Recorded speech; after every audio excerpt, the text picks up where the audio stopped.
Hello dear children's, students एवं नमस्कार मेरे सभी साथियों, मेरे दोस्तों, शुभचिंतकों।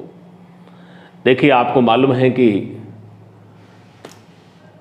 केमिस्ट्री में सॉलिड स्टेट चल रहा है।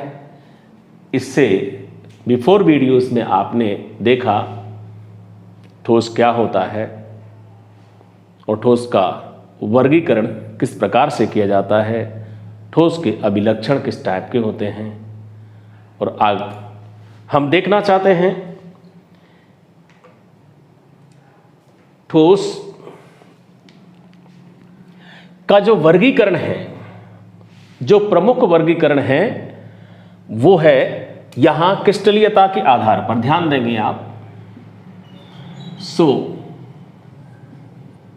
जो क्रिस्टलीयता का जो गुण है उसके आधार पर कह सकते हैं यह वर्गीकरण करना है, या कह सकते हैं based on the arrangement of the constituent particles of the solids, the solids can be classified into two categories.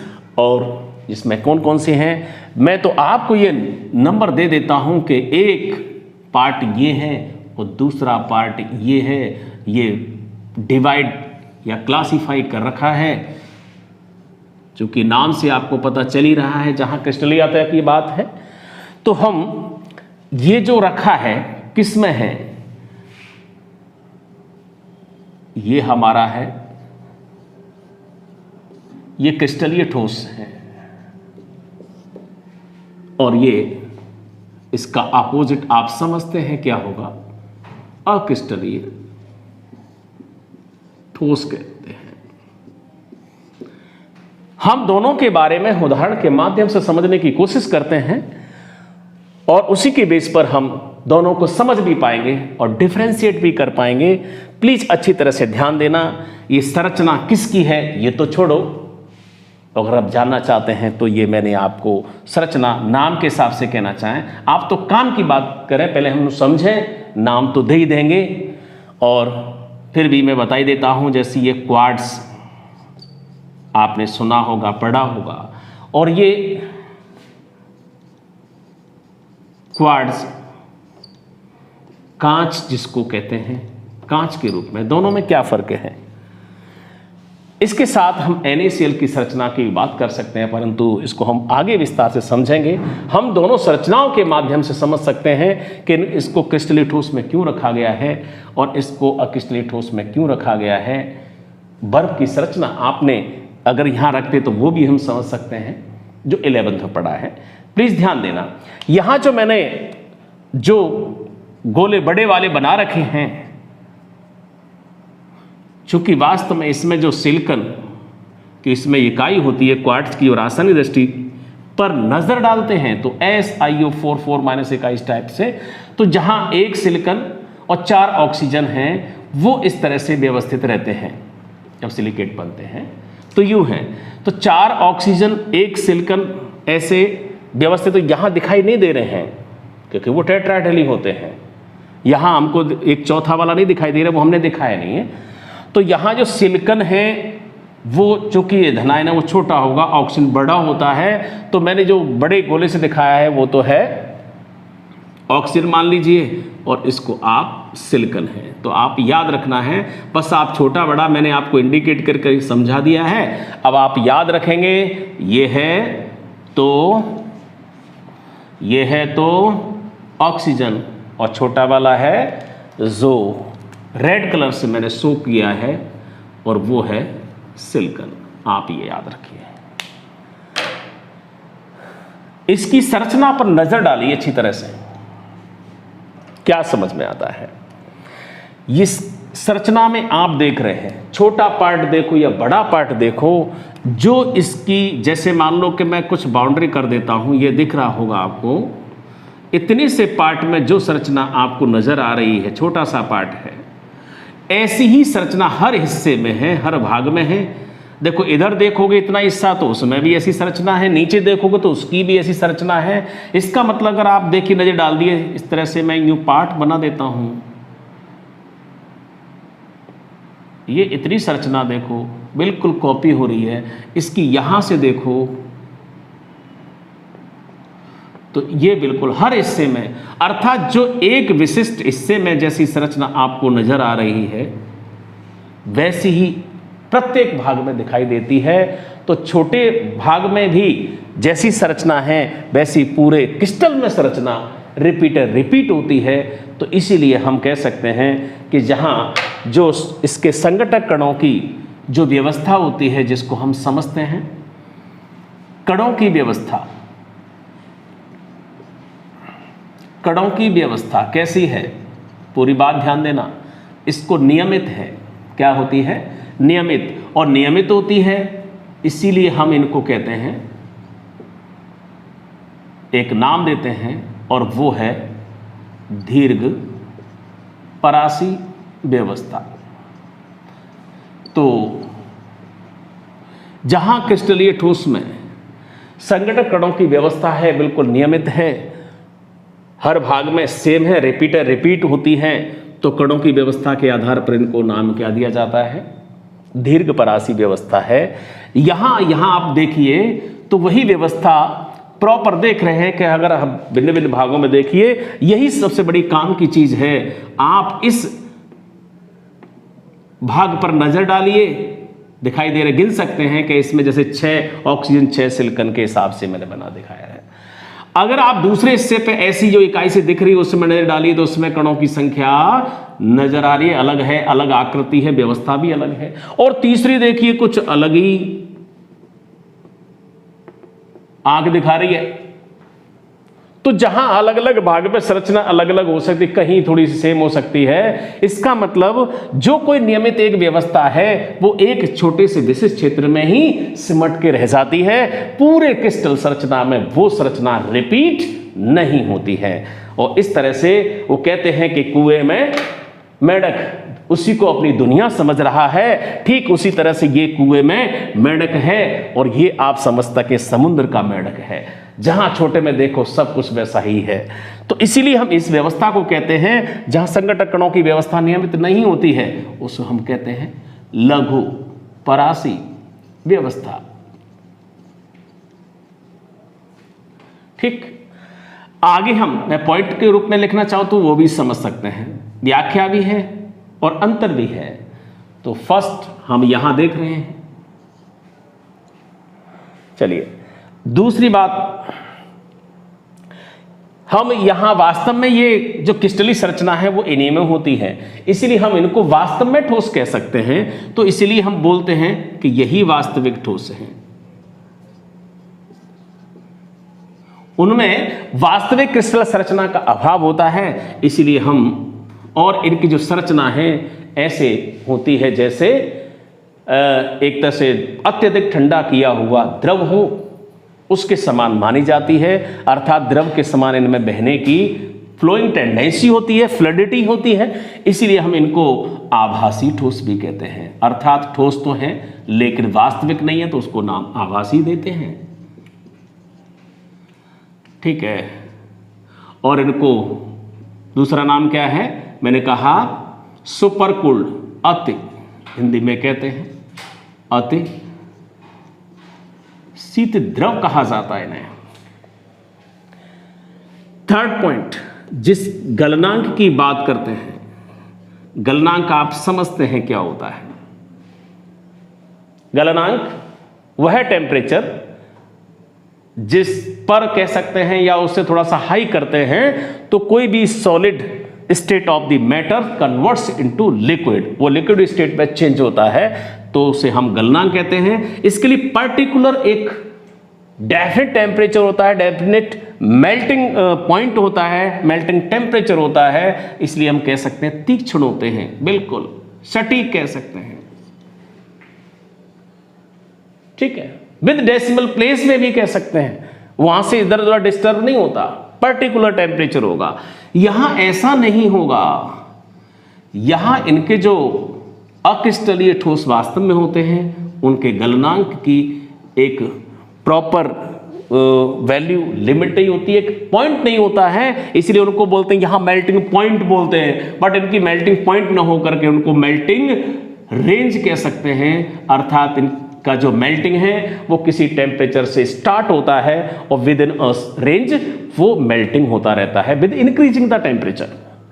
तो पर्टिकुलर कोई टेम्परेचर, सपोज किसी का 65 है तो 65 इसका हो सकता है, 65 में नॉट 59.9 और not it will be 60.1, but इसके लिए अगर रेंज की बात करें तो हो सकता है 65 से स्टार्ट हो रहा हो, 65 से स्टार्ट होते होते वो 66 तक भी हो सकता है, 66.5 मतलब बढ़ता है, रेंज हो सकता है, वो 65 पर भी मेल्ट होगा, 65.1 पे, 0.5 पर, और 60 से सब मेल्ट होता चला जाएगा।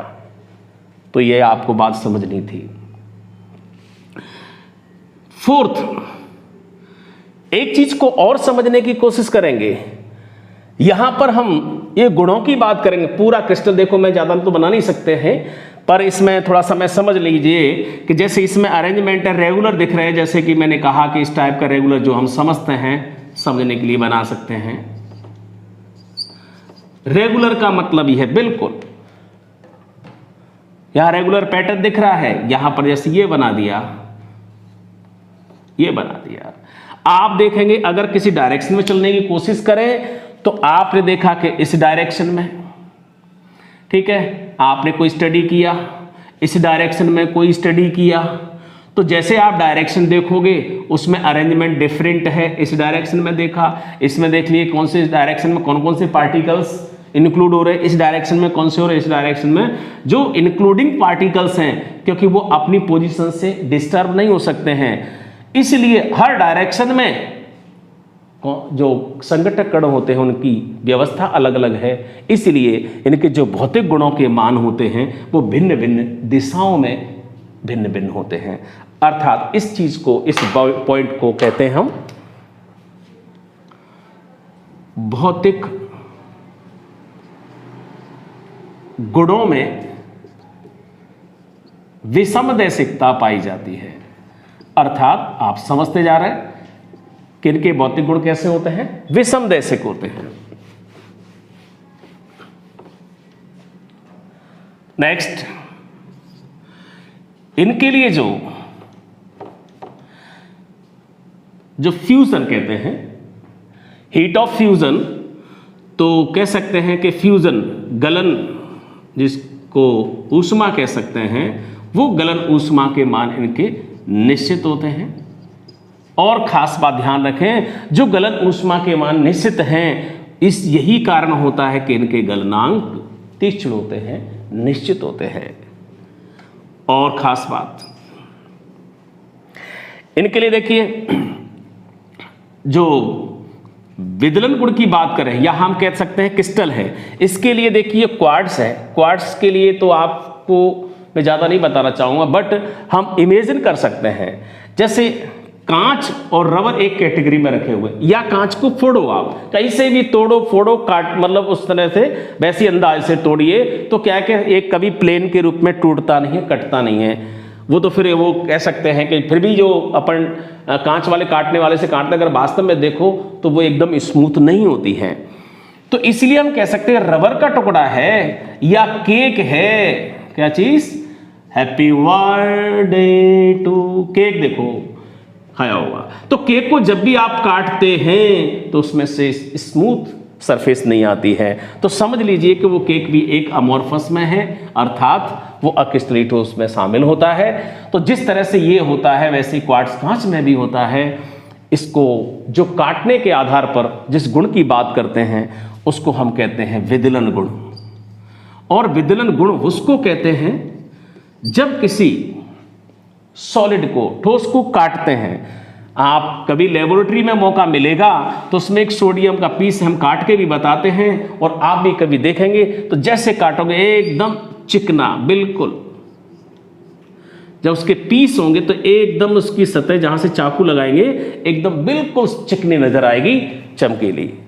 तो इसीलिए कह सकते हैं कि स्थलीय ठोसों में विदलन गुण होता है, कारण कटने के बाद इनकी सतह बिल्कुल कैसी होती है, स्मूथ होती है, बिल्कुल चिकनी।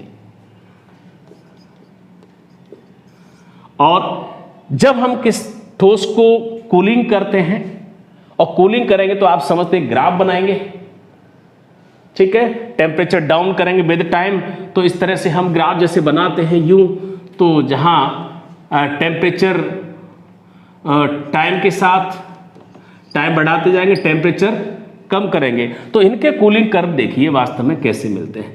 तो जैसे पहले कूलिंग होगी, कूलिंग होती आएगी, कूलिंग करते करते वो सॉलिड स्टेट में आएंगे, लिक्विड स्टेट में जब होता है तो कूल करके ठंडा करते हैं, और ठंडा करें फिर एक कांस्टेंट टेम्परेचर पे ये कूलिंग स्टॉप हो जाएगी, फिर वापस स्टार्ट होती है। तो इस टाइप के जो कूलिंग कर्व होते हैं जिनको हम कहते हैं, इनके जो शीतलन वक्र हैं वो असतत होते हैं, सतत नहीं होते हैं, आपको दिखाई दे रहे हैं। व्हाइल इन केस ऑफ क्रिस्टलीय ठोस, यहां देखिए, यहां पहले इसके पूरा देख लीजिए, और इसका वैसे तो खैर काफी है, हो गए। ये सारी बातें हम लोग को दिखने में क्या समझ में आ रहा है कि क्रिस्टलीय ठोसों में एक निश्चित